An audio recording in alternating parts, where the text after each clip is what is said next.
hari ini kita akan dengar kisah tentang burung hantu kecil yang tak suka malam.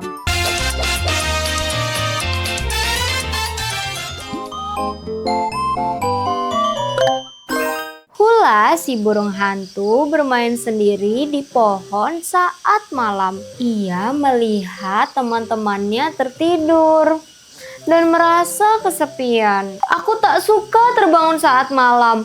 Aku juga ingin main siang. Hula bertemu si tupai dan bercerita tentang keinginannya. Lalu Timo bilang bahwa setiap hewan punya waktu dan tugasnya masing-masing. Suatu hari saat Hula mencoba bangun siang, ia merasa kepanasan dan silau sampai menabrak pohon.